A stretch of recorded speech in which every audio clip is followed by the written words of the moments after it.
শুভ সকাল আমার প্রিয় বন্ধুরা। আজ হচ্ছে সোমবার আর এখন বাজে সকাল 10টা। এখন থেকেই ব্লগটা স্টার্ট করছি।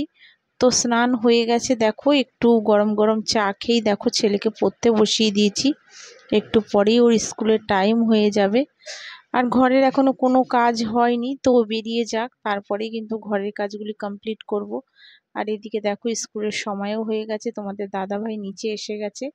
ওর সঙ্গে সঙ্গে আমিও একটু বেরিয়ে গেলাম ব্যাগটা নিয়ে। আর ও এখন দেখো জুতো পরে নিচ্ছে। তো ছেলে বেরিয়ে গেল, এবার বেরানোর পরে কিন্তু এবার ঘরের সমস্ত কাজগুলি কিন্তু আমি করে নেব। আর ছেলে যতক্ষণ না না বেরায় ততক্ষণ তো তোমাদের বলেছি ঘরের সেরকম কাজ খুব একটা করতে পারি না। আর একমাত্র সকালের দিকটা যদি আন্টি আসে তো তাহলে ঘরের কাজগুলি সকালের দিকটা করে ফেলতে পারি। আর তা না হলে কিন্তু ওর কাছেই বেশিরভাগ সময় একটু বসে পড়াতে হয়। তো দেখো এখন কিন্তু বালিশগুলি দেখো জায়গা মতন রেখে দিলাম। আর এখন কিন্তু বিছানার চাদরটা দেখো ভালো করে একটু তোমার পরিষ্কার করে একটু টান টান করে কিন্তু গুছিয়ে নিচ্ছি। আর এত বেলা অবধি বিছানা তোমার নোংরা ঠোংরা থাকলে একদমই আমার ভালো লাগে না, কিন্তু কি করব বলো। তো ছেলে এই ঘরে যখন পড়তে বসে তো তখন কিন্তু বিছানা টিছানাগুলি সেরকমভাবে পরিষ্কার করতে পারি না, কারণ বেশিক্ষণ সময় থাকে না, ওর স্কুল সময় হয়ে যাবে। তো সেই কারণে ভাবি যে যতক্ষণ বিছানা পরিষ্কার করব ততক্ষণে ওর আরেকটা বই পড়া হয়ে যাবে। তো সেই কারণেই করি না। তো ছুটির সময় যখন ওর ছুটি থাকে মানে শনি রবিবার, তখন কিন্তু ও পড়তে বসলে ওকে একটু বসিয়ে ঠসিয়ে চেয়ারে বসিয়ে টসিয়ে বেড টেডগুলি পরিষ্কার করি, কারণ তখন জানি ওর সময়টা থাকবে পড়ার। কিন্তু যেদিন যেদিন স্কুল থাকে সেদিন কিন্তু অসুবিধা হয়ে যায়, তো সেই কারণে আর ওকে তুলি না। ও বসে পড়ে, তো ও স্কুল চলে যাওয়ার পরে কিন্তু আমার ঘরের কাজগুলি কমপ্লিট করে নিই। তো এদিকে দেখো ড্রেসিং টেবিলটাকে একটু ভালো করে পুছে টুছে নিচ্ছি। রোজকার মতনই একটু ড্রেসিং টেবিলের ওপরে যে সমস্ত জিনিস আছে বা টিভির নিচটাতে দেখো যে সমস্ত জিনিসগুলি আছে সেগুলি কিন্তু সব একটুখানি ভালো করে ঝেড়ে নিলাম। আর এই যে যেই দেখছো যেই তোমার টেবিল ক্লথটা ছিল সেটা কিন্তু এটা এখানে পেতে দিয়েছি, তো এটাও আবার একটু ঝেড়ে পুছে নিলাম।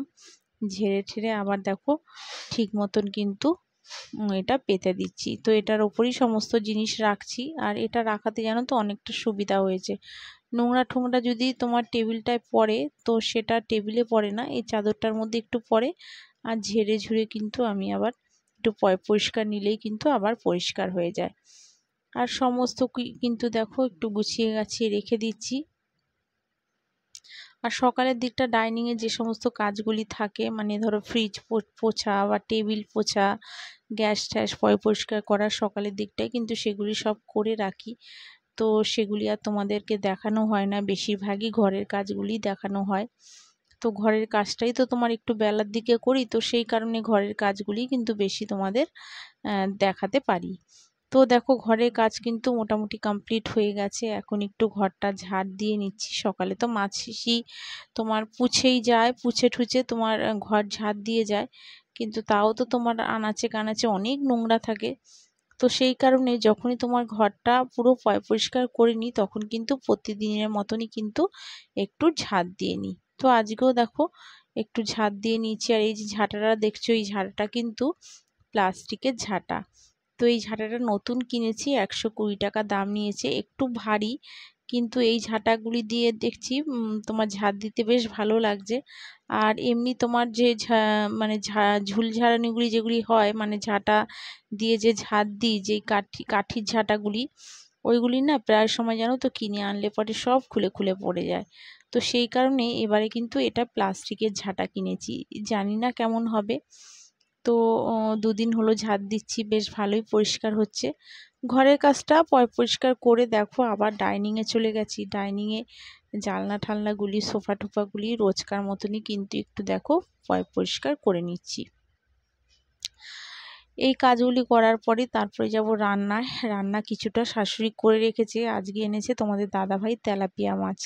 তো তেলাপিয়া মাছ আমি একদমই খেতেও চাই না আর রান্না করতেও চাই না, কারণ তেলাপিয়া মাছটা আমার যেন একদমই ভালো লাগে না।